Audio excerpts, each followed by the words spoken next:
Mulai, Mi. Assalamualaikum warahmatullahi wabarakatuh. Terima kasih atas kesempatan yang telah diberikan kepada kelompok kami. Baik, di sini kami akan memaparkan hasil review jurnal kami. Sebelumnya, izinkan kami untuk memperkenalkan anggota kelompok kami. Yang pertama itu Mutiara Maharani atau saya sendiri. Yang kedua Fernanda Evelyn. Yang ketiga Nurul Mutmainah Mulyadi. Yang keempat Nurul Arifah Hadiani. Dan yang kelima Citra Ayudi Agus. Untuk jurnal yang pertama yang akan jelaskan adalah saya sendiri atau Mutiara Maharani. Judulnya itu Iron Deficiency Anemia among Adolescents Global Public Health Concern. Next. Adapun latar belakang yaitu anemia defisiensi besi merupakan masalah kesehatan masyarakat global. Anemia defisiensi zat besi menyebabkan penurunan signifikan dalam produktivitas seseorang dengan memengaruhi pengangkutan oksigen melalui jaringan. Anemia defisiensi zat besi terjadi dalam beberapa tahap. Yang pertama, penyimpanan zat besi dalam tubuh untuk sintesis hemoglobin berkurang. Yang yang kedua, kekurangan zat besi diangkut ke sumsum tulang. Dan yang terakhir, sel darah merah atau RBC yang kekurangan memasuki sirkulasi darah individu dan menggantikan sel darah merah normal. Adapun tujuannya yaitu bertujuan untuk menilai program nasional untuk suplementasi zat besi dan asam folat mingguan untuk mengatasi masalah ini di kalangan remaja di India.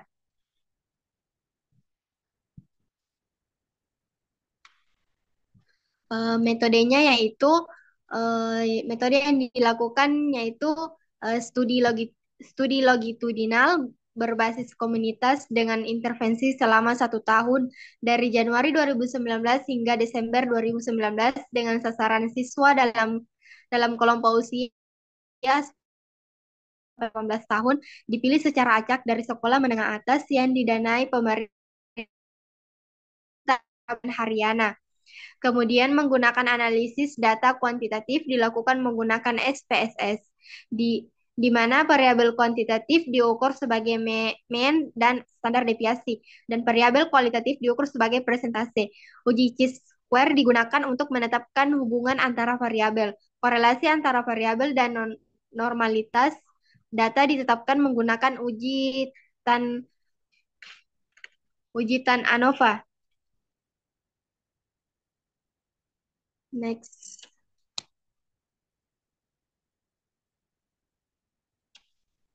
Nah, kita masuk ke hasil. Adapun hasilnya yaitu anak-anak sekolah dalam kelompok usia 10-18 tahun dari 12 sekolah menengah atas yang didanai pemerintah didaftarkan dalam penelitian ini.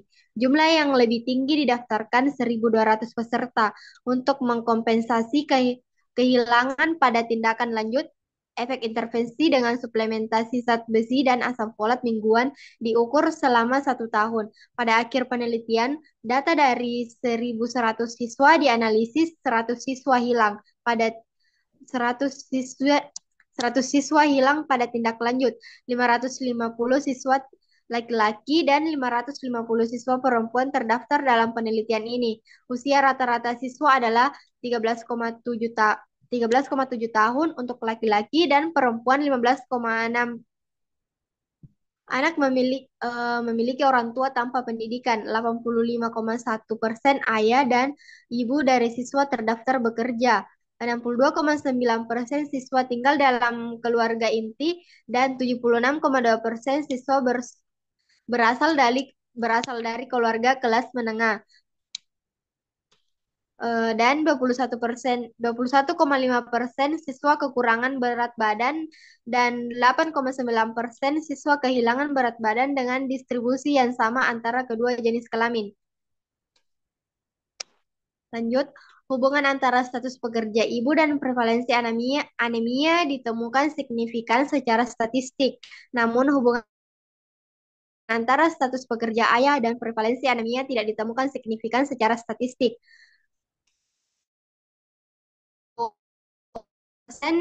Peserta anemia tergolong dalam tipe keluarga inti dan 35 35,1% peserta anemia tergolong dalam tipe keluarga bersama. Namun, hubungan antara prevalensi anemia dan tipe keluarga tidak ditemukan signifikan secara statistik.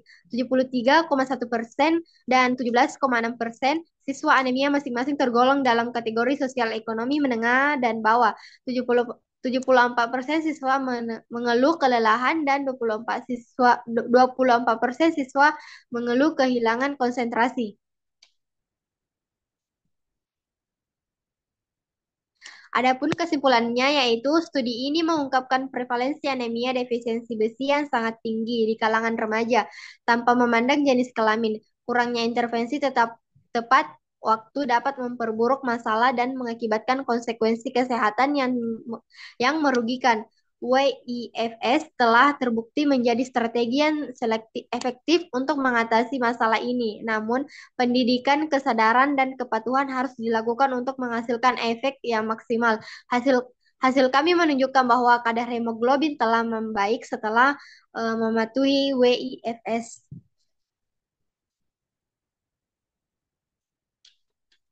Adapun kelebihannya yaitu penurunan prevalensi anemia, di mana program ini berhasil mengurangi prevalensi anemia dari 95,8% menjadi 75% di kalangan remaja setelah intervensi. Yang kedua itu peningkatan kadar hemoglobin, di mana rata-rata kadar hemoglobin meningkat dari 9,69 gram per desiliter menjadi 12,29 gram per desiliter dalam periode 1 tahun. Yang ketiga, edukasi masyarakat. Sesi pendidikan tentang pentingnya zat besi dan asam folat membantu meningkatkan kesadaran di kalangan remaja dan orang tua. Yang keempat, kepatuhan yang tinggi. Tingkat kepatuhan yang tinggi terdapat program meningkat dari 87,8% menjadi 99,3% selama 1 tahun, menunjukkan penerimaan yang baik dari peserta. Yang terakhir, intervensi berbasis komunitas. Pendekatan berbasis komunitas memungkinkan interaksi yang lebih baik.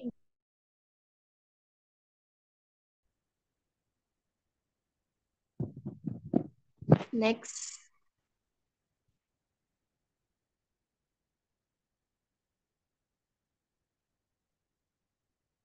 Adapun kekurangannya yaitu yang pertama efek samping, di mana beberapa peserta mengalami efek samping seperti mual dan muntah yang dapat mengurangi kepatuhan.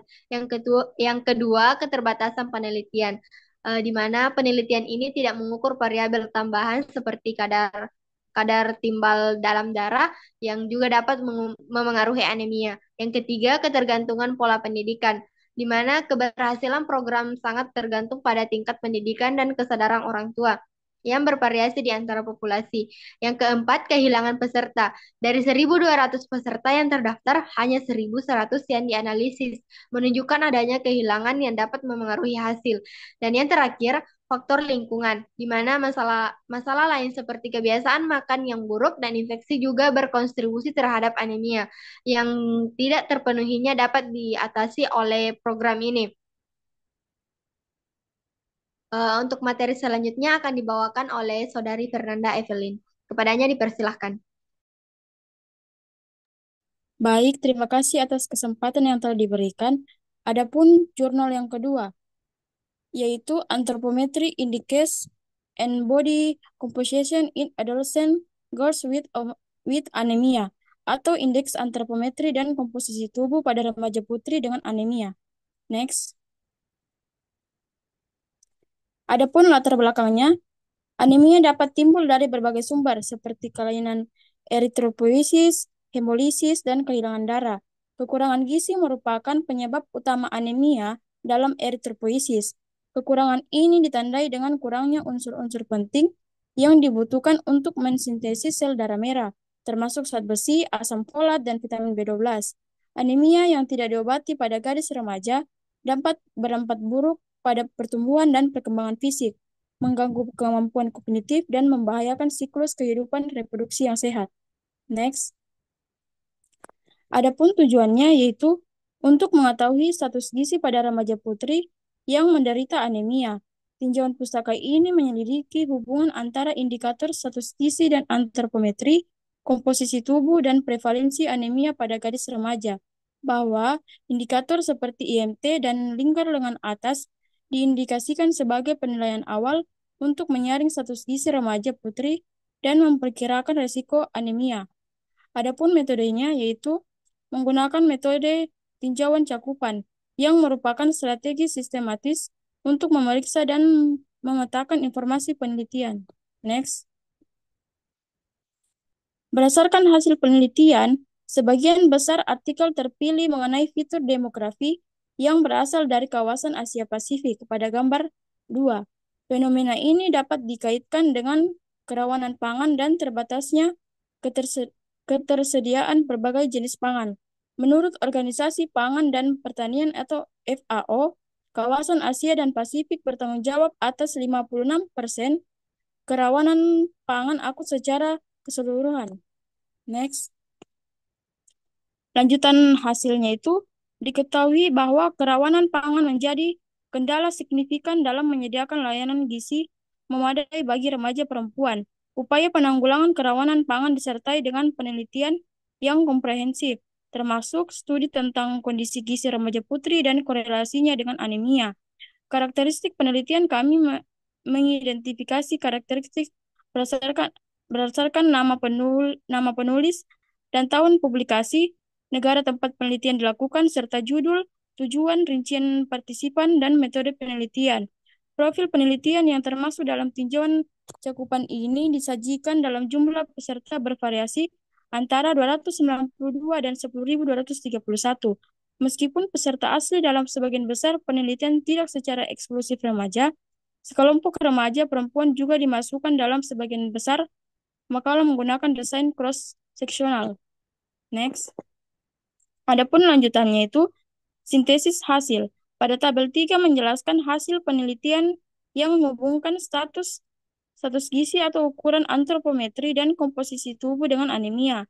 Ditemukan hasil indikator yang dianalisis yaitu IMT, berat badan lingkar atas, berat badan diastolik, lingkar pinggang, berat badan, tinggi badan, dan lemak tubuh. Analisis statistik tentang hubungan antara variabel-variabel ini dan anemia dilakukan dengan menggunakan metode multivariat, kecuali berat badan dan tinggi badan yang signifikan dalam analisis bivariat. Next. Adapun kesimpulannya itu, anemia merupakan masalah gizi yang dapat berdampak negatif terhadap pertumbuhan dan perkembangan remaja putri dan sangat terkait dengan status gizi mereka. Pengukuran antropometri sebagai penanda status gizi perlu dilakukan untuk mengatasi anemia secara efektif. Pemahaman yang lebih baik tentang penyebabnya diperlukan. Namun, mendiagnosis penyebab anemia saat ini memerlukan pemeriksaan laboratorium yang mungkin tidak memungkinkan di beberapa negara karena keterbatasan aksesibilitas dan sumber daya. Adapun kelebihan dan kekurangannya itu, kelebihan yang pertama itu penelitian mengisi kekurangan tentang kesehatan gizi remaja putri dengan anemia. Yang kedua itu indeks antropometri seperti IMT dan lingkar lengan atas dapat digunakan sebagai alat penilaian awal untuk mengidentifikasi remaja yang berisiko mengalami anemia. Kekurangannya itu, yang pertama itu penelitian ini tidak memperhatikan kesehatan menstruasi, pola makan, dan kelainan genetik eritrosit pada sampel remaja. Yang kedua itu pengukuran antropometri memiliki resiko yang sangat tinggi karena remaja berada dalam periode pertumbuhan yang cepat. Yang ketiga itu hubungan antara komponen tubuh lainnya seperti massa otot dan prevalensi anemia masih perlu dipahami lebih baik. Sekian dari saya, kembalikan kepada moderator. Baik, untuk materi selanjutnya akan dijelaskan kepada Saudari Nurul Mutmainah Mulyadi. Kepadanya dipersilahkan. Baik, terima kasih atas kesempatannya. Jadi, di sini saya akan menjelaskan terkait jurnal ketiga, yang di mana judul jurnalnya ialah Factors Influencing the Prevalence of Anemia in Female Adolescents, a Population-Based Study of Rural Setting in Karanganyar, Indonesia. Nah, adapun latar belakang dari jurnal ini ialah hemoglobin memainkan peran penting dalam sirkulasi dengan mengikat oksigen di paru-paru dan mengangkatnya ke jaringan di seluruh tubuh. Jika kadar oksigen dalam darah rendah, maka pengiriman oksigen ke otak, otot, dan jaringan vital lainnya akan terganggu, yang mengakibatkan kelelahan, gangguan fungsi kognitif, dan penurunan kinerja. Pola makan yang kekurangan mikronutrien esensial, misalnya zat besi, folat, dan vitamin B12, merupakan faktor risiko anemia. Secara global, diperkirakan sepertiga perempuan usia produktif mengalami perdarahan menstruasi berat. Selain itu, defisiensi mikronutrien sering tidak terdiagnosis atau diabaikan, karena pemeriksaan memerlukan pemeriksaan darah laboratorium khusus yang tidak selalu terjangkau atau tersedia di daerah terpencil. Akibatnya, pengukuran kekurangan gizi yang lebih umum, misalnya BMI dan lingkar lengan atas bagian tengah, seringkali menjadi satu-satunya metode praktis yang dapat digunakan di tempat dengan fasilitas terbatas. Kemudian, studi epidemiologi yang meneliti kejadian dan faktor risiko anemia di daerah pedesaan masih relatif jarang. Selanjutnya terkait tujuan dari penelitian ini. Penelitian ini bertujuan untuk menyelidiki prevalensi anemia dan hubungan asupan makanan, siklus menstruasi, dan indeks antropometri dengan anemia pada remaja putri di Karanganyar, sebuah distrik di pedesaan Indonesia. Selanjutnya terkait metode penelitian. Metode yang digunakan dalam penelitian ini adalah studi cross-seksional yang dilakukan di Kecamatan Karanganyar, Kabupaten Pekalongan, Jawa Tengah, Indonesia. Penelitian ini menganalisis data sekunder dari program pengawasan regional untuk anemia pada remaja putri yang dilakukan bersama oleh Dinas Kesehatan setempat dan Pusat Kesehatan Masyarakat Karanganyar. Pengukuran antropometri dilakukan dengan mengukur indeks massa tubuh atau IMT dan lingkar lengan atas tengah atau lila pada semua responden. Selain itu, peserta diminta untuk mengisi serangkaian kuesioner yang memberikan data tentang informasi sosiodemografi, asupan makanan, kebiasaan aktivitas fisik, dan siklus menstruasi. Analisis statistik dilakukan menggunakan program perangkat lunak statistik Stata versi 17, termasuk analisis regresi logistik multivariabel untuk memeriksa hubungan antara variabel. Nah, adapun sampel dari penelitian ini adalah remaja perempuan berusia 15 hingga 19 tinggal di Kecamatan Karanganyar dengan fokus pada semua siswa SMA yang berjumlah 730 yang umumnya berusia 16 hingga 18 tahun. Adapun hasil dari penelitian ini ialah hampir setengah atau 49% dari populasi penelitian memiliki kadar hemoglobin kurang dari 12 gram per desiliter, yang mana 2% mengalami anemia berat, 21% anemia sedang, dan 26% anemia ringan. Hampir 10% atau 9,2% dari populasi memiliki Z-score BMI untuk usia sebesar kurang dari -2 standar deviasi. Hanya setengah dari peserta yang makan 3 kali sehari secara teratur, dan tahu atau tempe berbahan dasar kedelai tampaknya dikonsumsi secara teratur oleh sebagian besar peserta. Durasi rata-rata aktivitas fisik per minggu adalah 30 atau 21,3 hingga 45 menit. Dan 74% peserta memiliki setidaknya satu anggota keluarga yang merokok di rumah. Mereka yang kekurangan berat badan memiliki peluang 2 kali lebih besar untuk mengalami anemia dibandingkan dengan mereka yang tidak kekurangan berat badan, meskipun ada batas yang signifikan. Sementara konsumsi unggas dan daging berbanding terbalik dengan anemia, serta mengonsumsi buah dan sayur berhubungan negatif dengan anemia. Dan hubungan ini tetap stabil bahkan setelah penyesuaian tambahan untuk BMI dan kategori makanan lainnya. Kemudian, terkait menstruasi, dalam penelitian ini tidak menemukan bukti bahwa menstruasi, jumlah perdarahan, dan durasi serta keteraturan siklus dikaitkan dengan anemia. Hal ini sebagian sejalan dengan literatur sebelumnya karena penelitian yang menyelidiki hubungan antara menstruasi dan anemia seringkali menemukan hasil yang bertentangan. Namun, beberapa penelitian lain menunjukkan bahwa perdarahan menstruasi yang berat dikaitkan dengan hilangnya zat besi dan pada kasus yang parah akan terjadi anemia defisiensi besi. Selanjutnya terkait kesimpulan. Nah, kesimpulan penelitian ini menyoroti tingginya prevalensi anemia di kalangan remaja putri di Karanganyar yang mencapai 49%. Hubungan terkuat terlihat antara BMI dan anemia, bahwa dibandingkan dengan mereka yang memiliki berat badan normal, mereka yang kekurangan berat badan memiliki risiko anemia lebih dari 2 kali lipat. Kekurangan zat gizi mikro esensial seperti zat besi, vitamin B12, atau folat merupakan penyebab umum anemia. Karena zat gizi mikro ini memainkan peran penting dalam hematopoiesis, khususnya regenerasi eritrosit baru.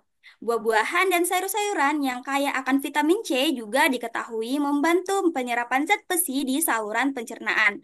Oleh karena itu, intervensi kesehatan masyarakat yang terarah, termasuk suplementasi zat besi dan fortifikasi makanan, sangat penting untuk mencegah anemia, terutama di daerah pedesaan. Adapun kelebihan dan kekurangan dari penelitian ini ialah kelebihannya, yaitu kemampuannya untuk memberikan gambaran umum tentang anemia dan determinannya di kalangan remaja perempuan di pedesaan Indonesia, di mana penelitian yang menunjukkan temuan dari lataran ini cukup jarang. Untuk kekurangannya, yang pertama ialah kemungkinan bias keinginan sosial karena peserta dapat memberikan jawaban yang diharapkan secara sosial untuk kuesioner yang dilaporkan sendiri. Yang kedua, diagnosis anemia hanya diukur dengan hemoglobinometer portable, sehingga tidak dapat mengidentifikasi penyebab spesifik anemia pada setiap individu. Yang ketiga ialah penggunaan kuesioner frekuensi makanan atau FFQ yang dapat menyebabkan pengukuran yang tidak dapat diandalkan terhadap total makanan, total asupan energi, dan nilai gizi. Sekian dari saya kembalikan ke moderator. Baik, terima kasih atas pemaparan materinya. Selanjutnya kami persilahkan kepada Saudari Nurul Arifah Hadiani. Baik, terima kasih atas kesempatannya. Jadi, saya akan membawakan jurnal yang berjudul Anemia and its Associated Factors Among Adolescents in Kuwait. Adapun latar belakang dari jurnal ini yaitu anemia merupakan salah satu masalah kesehatan masyarakat yang signifikan di seluruh dunia, dengan sekitar 1,6 miliar orang terdiagnosa menderita kondisi ini.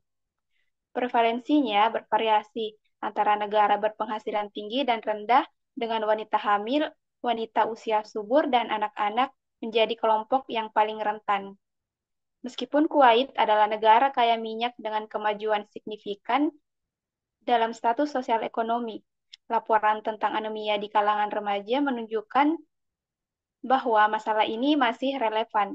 Penelitian sebelumnya menunjukkan bahwa prevalensi anemia yang tinggi di kalangan anak-anak dan remaja, tetapi data tersebut menunjukkan hasil yang bervariasi. Anemia dapat memiliki dampak jangka panjang pada pertumbuhan, perkembangan kognitif, dan produktivitas individu. Ini sangat penting untuk remaja yang berada dalam periode pertumbuhan kritis. Next. Adapun tujuan penelitian, yaitu penelitian ini bertujuan untuk memperkirakan prevalensi anemia di kalangan remaja sekolah dan menyelidiki faktor-faktor yang berhubungan dengan anemia dalam kelompok usia ini di Kuwait dengan pemahaman yang lebih baik tentang prevalensi dan faktor risiko.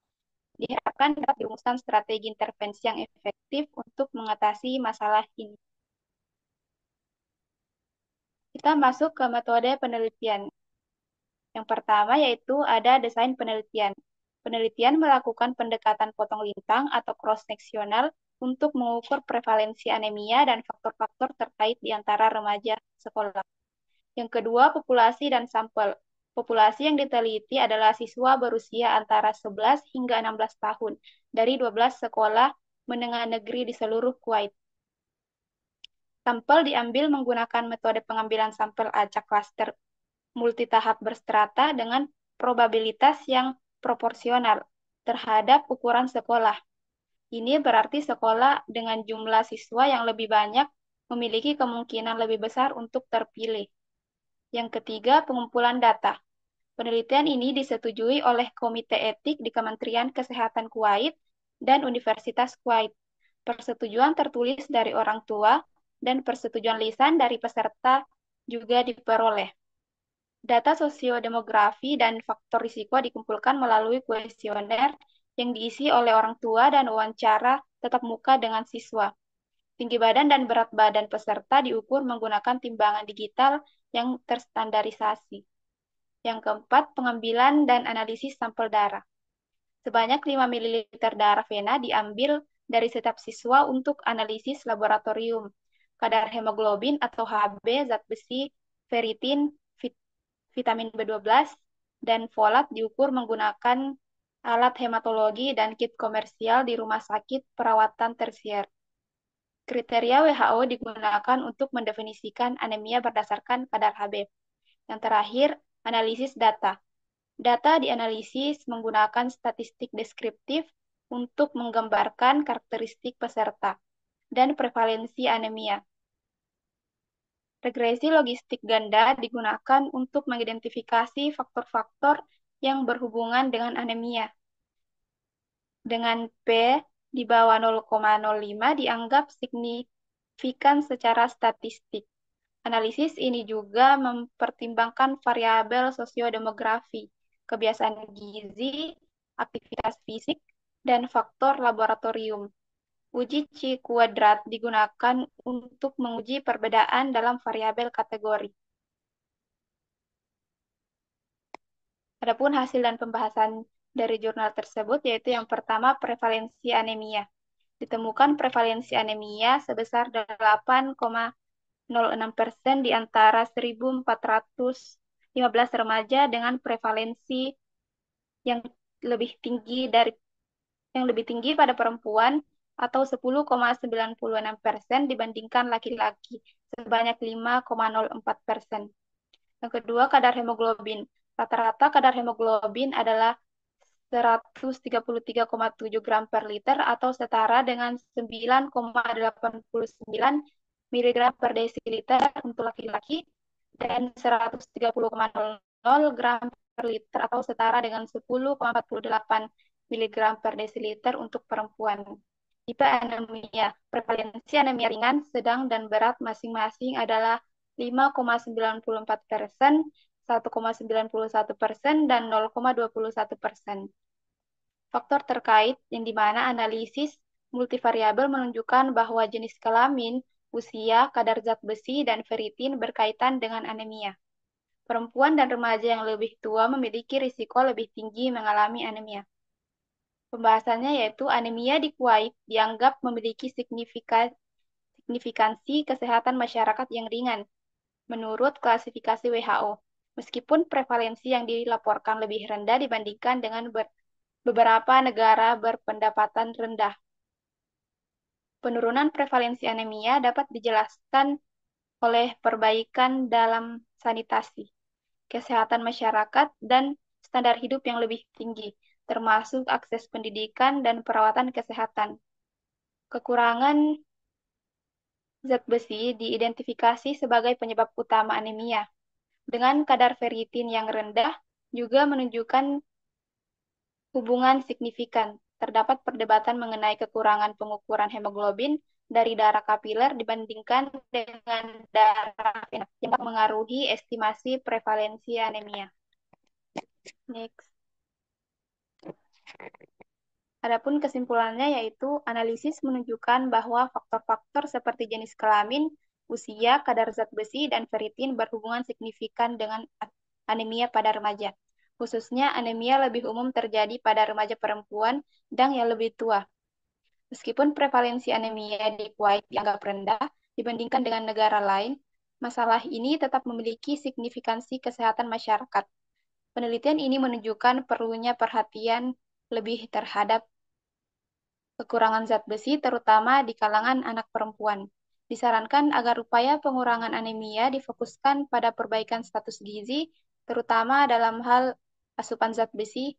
Selain itu, sistem pengawasan untuk anemia perlu mempertimbangkan penggunaan titik batas yang sesuai untuk pengukuran hemoglobin. Adapun kelebihannya yaitu yang pertama, studi besar, di mana penelitian ini melibatkan 1.415 remaja, memberikan data yang representatif mengenai prevalensi anemia di populasi sekolah di Kuwait. Yang kedua, metodologi kuat, di mana menggunakan desain studi potong lintang dan metode pengambilan sampel acak klaster yang meningkatkan validitas eksternal hasil. Yang ketiga, analisis mendalam, di mana melakukan analisis regresi logistik ganda untuk mengidentifikasi faktor-faktor yang berhubungan dengan anemia, memberikan wawasan tentang variabel yang berkontribusi. Yang keempat, fokus pada faktor kesehatan masyarakat, di mana menyoroti pentingnya kesehatan masyarakat dalam menangani anemia, terutama pada kelompok yang rentan seperti perempuan dan remaja. Yang kelima, data laboratorium lengkap, di mana mengukur berbagai indikator laboratorium seperti kadar hemoglobin, zat besi, dan vitamin B12 yang memberikan gambaran menyeluruh tentang status kesehatan peserta. Yang terakhir, yaitu kekurangan daripada jurnal tersebut, yaitu yang pertama, variabilitas data sebelumnya, di mana ada perbedaan signifikan antara prevalensi anemia yang dilaporkan sebelumnya dan hasil penelitian ini yang bisa menimbulkan kebingungan. Yang kedua, keterbatasan dalam generalisasi, di mana hasil studi mungkin tidak dapat digeneralisasikan ke populasi lain di luar Kuwait, mengingat faktor sosial dan lingkungan yang unik. Yang ketiga, ketergantungan pada data self-reported, di mana pengumpulan data mengenai kebiasaan gizi dan aktivitas fisik bergantung pada laporan diri yang bisa mengarah pada bias. Yang keempat, definisi anemia yang bervariasi, di mana perdebatan tentang titik batas yang digunakan untuk mendefinisikan anemia bisa mempengaruhi interpretasi hasil. Dan yang kelima, keterbatasan dalam menangani variabel lain, di mana meskipun banyak faktor yang dianalisis, penelitian ini mungkin tidak mempertimbangkan variabel lain yang berpotensi mempengaruhi anemia lingkungan atau genetik. Sekian dan terima kasih. Saya kembalikan ke moderator. Baik, terima kasih atas pemaparannya. Selanjutnya untuk materi selanjutnya akan dibawakan oleh Saudara Citra Ayudi Agus. Kepadanya dipersilakan. Baik, terima kasih. Saya akan melanjutkan jurnal kelima. Judulnya itu Iron Intake and Iron Inhibitor and Enhancer Intake with the Incidence of Anemia Among Adolescent Girls. Adapun latar belakangnya, anemia khususnya anemia defisiensi gizi dicirikan dengan rendahnya konsentrasi hemoglobin Hb dibandingkan dengan standar normal remaja.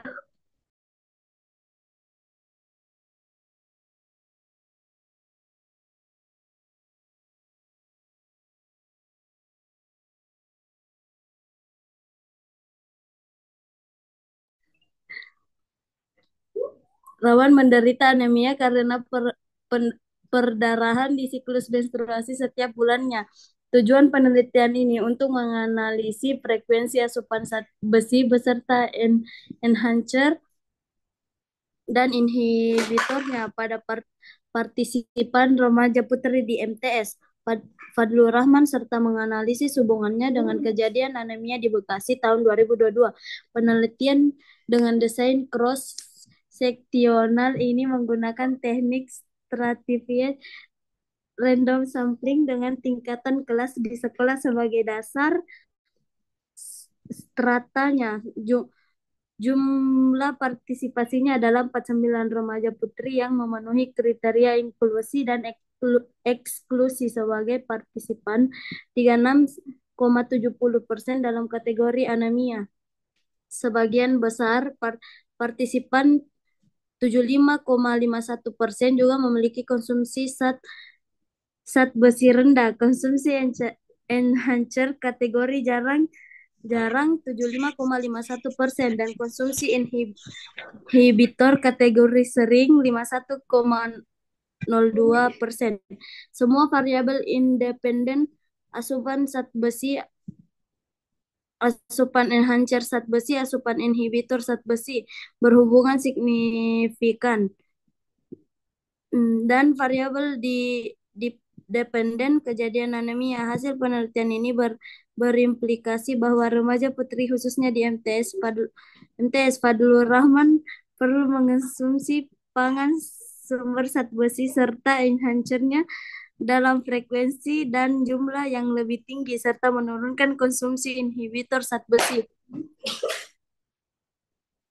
Tujuan penelitian ini untuk menganalisis frekuensi asupan zat besi beserta enhancer dan inhibitornya pada partisipan remaja putri di MTS.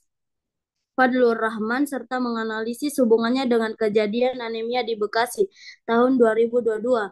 Metode penelitian ini kuantitatif dengan desain cross-seksional ini dilakukan di MTS Fadlur Rahman Kota Bekasi pada tahun 2022. Jumlah populasi siswi di MTS Fadlur Rahman Kota Bekasi sebanyak 86 siswi dan 49 diantaranya terpilih menjadi jurnal ilmiah kesehatan.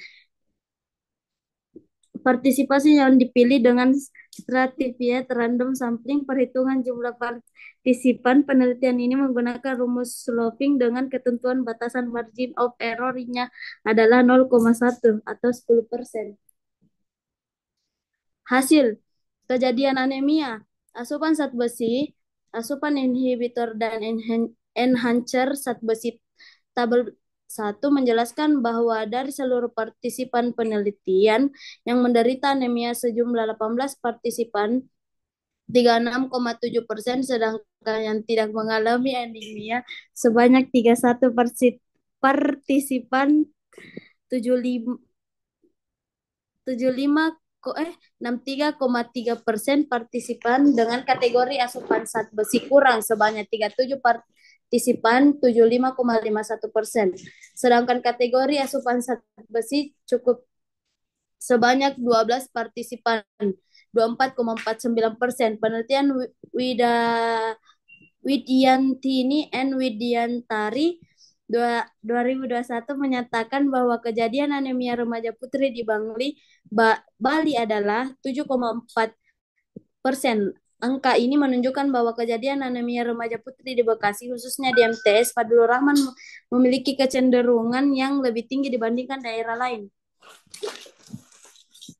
Kesimpulan penelitian ini adalah terdapat hubungan secara signifikan antara asupan V serta asupan enhancer dan inhibitor dengan insiden anemia pada remaja putri. Putri sangat disarankan untuk meningkatkan asupan pangan sumber V zat besi baik yang berasal hewani maupun nabati. Mengonsumsi vitamin C sebagai enhancer bersamaan dengan makan serta membatasi konsumsi pangan inhibitor V seperti kopi dan teh bersamaan dengan waktu makan. Kelebihan dan kekurangan. Kelebihan, fokus pada asupan zat besi, menghambat dan penguat. Jurnal ini tidak hanya meneliti asupan zat besi, tetapi juga faktor-faktor yang mempengaruhi penyerapan zat besi, seperti penghambat inhibitor dan penguat enhancer.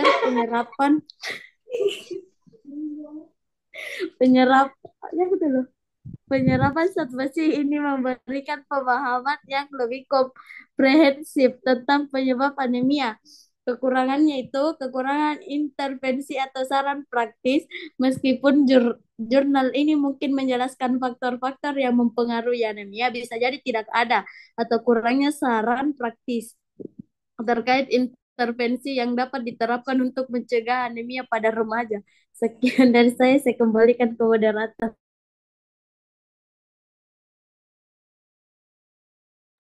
Baik, itulah pemaparan materi dari kelompok kami. Lebih dan kurangnya mohon dimaafkan. Saya serahkan kepada kelompok lain.